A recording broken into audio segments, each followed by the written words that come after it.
Hello and welcome to Wisdom and Productivity, the podcast of Dr. Efraín Martinez. I am a principal in search of wisdom, and I have found productivity to be a great tool for success.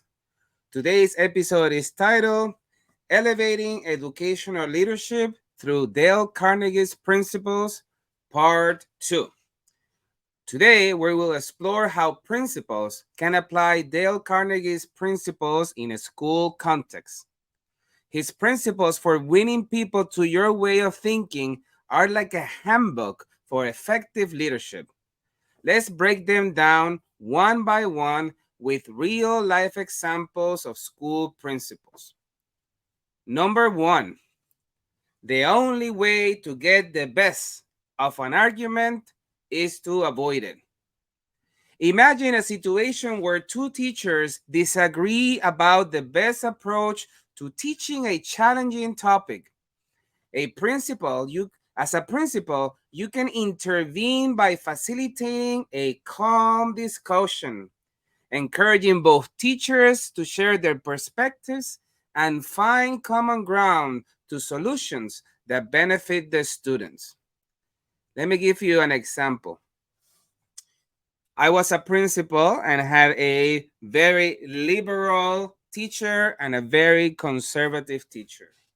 The liberal teacher was very outspoken about LGBTQ plus issues, and the very conservative teacher was completely against them.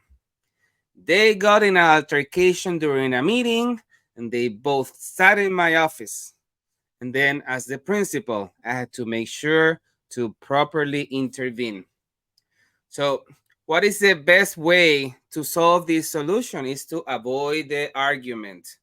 Let everybody speak their truth. Let everybody understand where people are coming from and try to find common ground in things that they agree. In this case, both teachers, the liberal and the conservative, agreed that they both meant well and they were coming from good places. They told about their past to each other and they understood that the way they were offending the other. They agree on getting together, and today they are some of the best friends. All because someone was able to get in the middle, and the principal usually plays as the referee, plays as the coach of the team. And it's important to try to avoid the issues, the arguments, I'm sorry. Principle number 2, show respect for the other person's opinions. Never say, you are wrong. Suppose a parent expresses concerns about the school disciplinary policies. Instead of dismissing their worries, you can acknowledge their viewpoint, thank them for sharing it, and promise to consider their input in the ongoing policy review. So this often happens. The example is that often happens when you had to do that first phone call about someone's baby, someone's child, and you call and you say, ma'am, dad, mom, grandma, your child did this thing and caused this tear. And the parent might say, no, my baby will never do that. What did the other child do? Why is the teacher opposed to you? Or worse, when they blame the principal on being against this child. This is why it's so important that we have systems to track the behavior of the students. This can be locally made or they can be systems like Swiss. It's important to document because after you listen to this parent to express that their baby will never do that, one can say, I can tell how much you love your child and how you are surprised by this behavior, but let me show you evidence that this is an ongoing issue. And in that moment, you are not telling the parent they are wrong. You are just introducing them to open that door to see the reality. Because once the parent understands what is really going on, they can properly support their child. So remember, never tell anyone they are wrong, because if so, they will fight you to the end. Just show them the way. Number 3, if you are wrong, admit it empathetically. Imagine a school principal implementing a new classroom technology usage policy without sufficient consultation with teachers. After implementing the policy, it becomes evident that it is causing classroom disruption and is hindering effective teaching. Rather than defending your decision or blame others, admit the mistake openly. Involve teachers in revising the approach and demonstrate that you value their expertise. So the real life example is that you're gonna make mistakes, Mr. and Miss Principal. You are gonna say things. You're going to implement policies that at the end don't work out. That at the end end up offending others. And you have to be transparent enough to admit when you are wrong and do it emphatically. You need to precisely express how wrong you were, what you should have done, and what you are going to do to fix it, to approach it.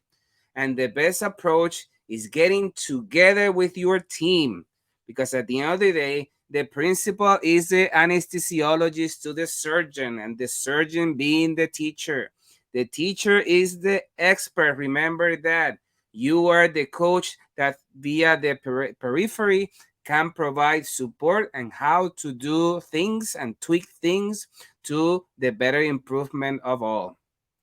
And talking about improvement, let's celebrate the Teach Better community.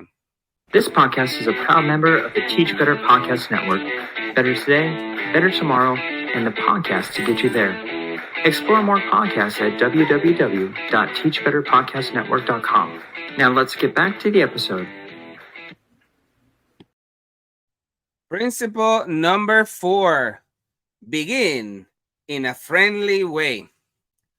When addressing a room full of teachers and staff about a challenging budget cut, start by expressing gratitude for their dedication and commitment. Show empathy for their challenges due to the cuts, and convey your confidence in their ability to adapt. Let me give you an example. When I was a principal in Chicago Public Schools, there was an era that is probably still existing where you had to do tons of budget cuts. You have to cut people's positions. We are talking about the livelihood of people. And this was quite difficult, because what good principals do is that they end up truly and sincerely caring for the people they lead. So when you have to do these hard decisions that sooner or later you will have to do, begin in a friendly way.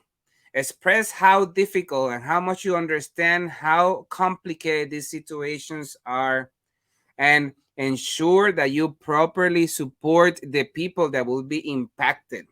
For example, if there's someone's position that you need to cut, or someone who cannot be renewed, make sure that you support them by letting them know that you are going to be on their side, that you can serve as a reference, that you can write awesome letters of recommendations, that you will give call and receive calls to ensure this person ends up properly employed elsewhere.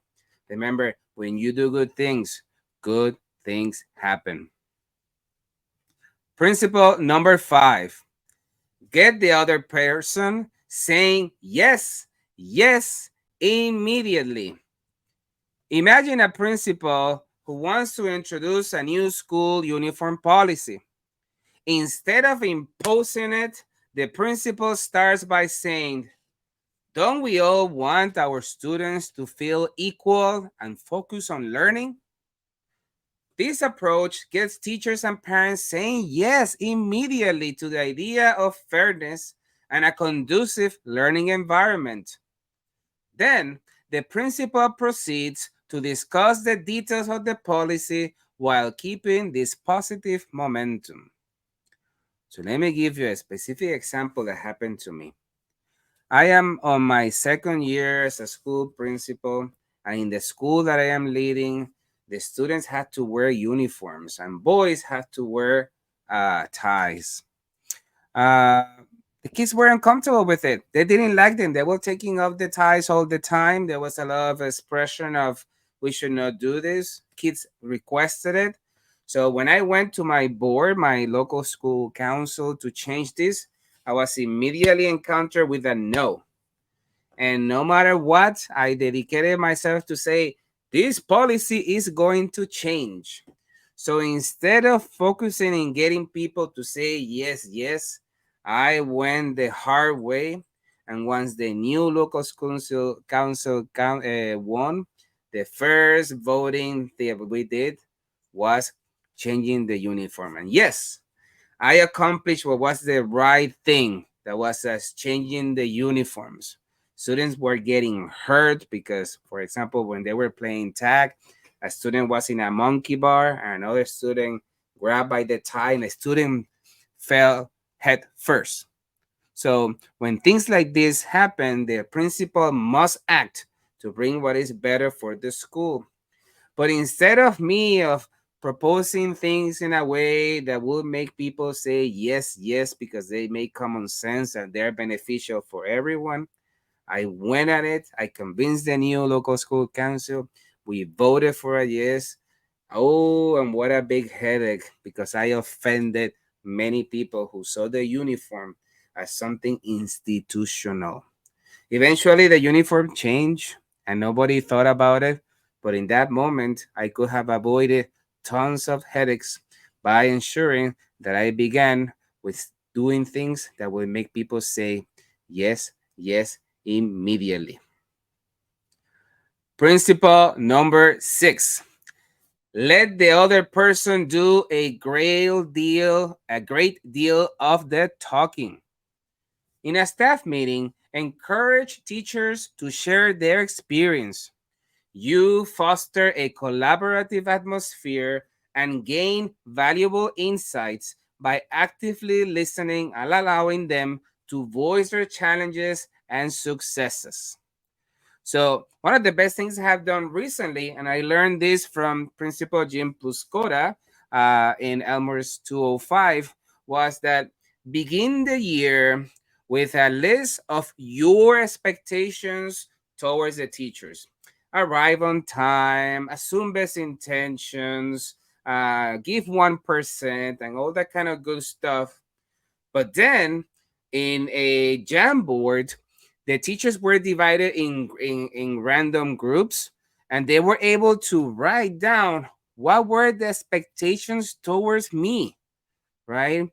The teachers were able to collaborate together and then tell me what were the expectations. Be respectful, be sincere, have our back, and all that kind of good stuff that got the whole team together, the team and I, on the same page of what is expected. And because people were able to express what is that they wanted, and you as the principal have to ensure that you are providing that on a daily basis, then you get the good results that you are aiming for. Principle number 7. Let the other person feel that the idea is his or hers. Suppose you want to implement a mentorship program for struggling students. Instead of dictating the plan, ask teachers for their input, allowing them to shape the program. This gives them a sense of ownership and commitment. So, the example that comes to mind about this is the example of creating a master schedule. Usually, a principal or other educational leader sits down over the summer over many hours and creates the schedule without asking anyone. I remember my first year as a principal, I sat down with the newly appointed AP and we put a big piece of paper And we had figurines with people's pictures to create a schedule that made sense. That was a lot of work. And it meant that we had to change the schedule several times. So, how do you avoid this? Is that you have to let the people feel that is their idea and do it sincerely. So, you create a committee of the masterminds, you classroom teachers, special teachers, specialist teachers, uh, some of the supporting staff, someone from the office. You get all these people to bring their minds together and create a schedule that people take ownership, because it is idea that it has come from them as a group, as a unit, and then you get the results that you want. Principle number 8: try honestly to see things from the other person's point of view. When dealing with a concerned parent who disagrees with a disciplinary decision, take a moment to empathize with their perspective. Consider the unique circumstances and work together to find a fair resolution. So think about the student who is bullied or the student who is bullying other people. More often than not, there's a story behind that child's attitude. Me growing up, whenever I would act up in school, I would get in a fight. It was something that I was certainly bringing back from home, a frustration that I was not able to express, and I would express it with misbehavior and sometimes violent misbehavior. So often, the quote that educators need to remember is this: hell is the inability to love. Many of the children who come to school who are bullying, they have a lot of discomfort. They are craving attention. They are craving love that sometimes there's a lack of it or there's not to the maximum. So please consider that there's always a story behind it. So please make sure that you always put yourself in the shoes of other people in order to truly understand and better support them. Principle number 9: be sympathetic with the other person's ideas and desires. Imagine a teacher proposing a new extracurricular club. Even if it is not aligned with your initial plans, show support for their initiative and work together to find a way to make it happen, demonstrating your commitment to their growth. Recently, there was a some funds for extracurricular activities after school, and a person that was in charge of a running club said that they couldn't do anymore because it was too much for one person. So they proposed, what if there's two people running the club? My initial reaction was, no, it's for one person and one person only. So if you cannot do the club, then I'm sorry, but it cannot happen. But then I started thinking, you know, this person really wants to make the difference, but they know that they cannot be as effective if they do it by themselves. So at the end of the day, that also benefits the students because many of children don't have opportunities after school to do any activities unless the school hosts them. So I inquire and ask several people, pick up the phone, and guess what? I was able to bring a second person with not only one but two stipends for equal amount of work. And those students are going to benefit now thanks to that educator in the building who inquired and said, hey, I have an idea. And I was able to listen to them in a sympathetic way and support them. So not only them, but also the students could benefit. Principle number 10: appeal to the nobler motives. When addressing a group of students about the importance of community service, emphasize how their contributions can positively impact other lives, connecting their actions to a greater sense of purpose and social responsibility. So the example that came to mind was when I was a school principal in a prior district. I was in a brand new school building. It was, in fact, at some point within the last 3 years, the most modern school building in the entire state of Illinois. But kids are kids, and there were a group of kids who were doing graffiti and putting holes in sofas that the in furniture that were around the building, and that was looked terrible. I felt awful. Immediately, the reaction was like, "Hey, something has to happen in order for us to improve the situation." So what we did is that we appealed to the nobler motives. We got together and we did a campaign for everybody to take care of our building and explain how awesome and how fortunate we were that we were in a beautiful building. And guess what? People started saying to the other people, stop doing that. Don't do that. Or anonymous emails started arriving saying, hey, so and so is the one doing such an activity. And that event of vandalizing the building greatly extinguished.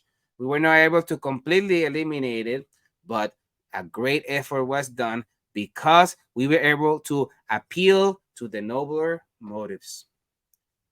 Principle 11, dramatize your ideas. Picture this. You want to inspire students to embrace innovative teaching methods. Instead of presenting dry statistics, share success stories of other schools that have seen remarkable improvements through similar methods, creating excitement and motivation. So the example that came to mind was that we presented to the leadership team the idea of 1% improvements. And instead of just telling them, you need to do better, we read an article of a fragment from Atomic Habits on how to, and seeing examples on how other organizations have used this concept of marginal gains to get the successes that they were aiming for.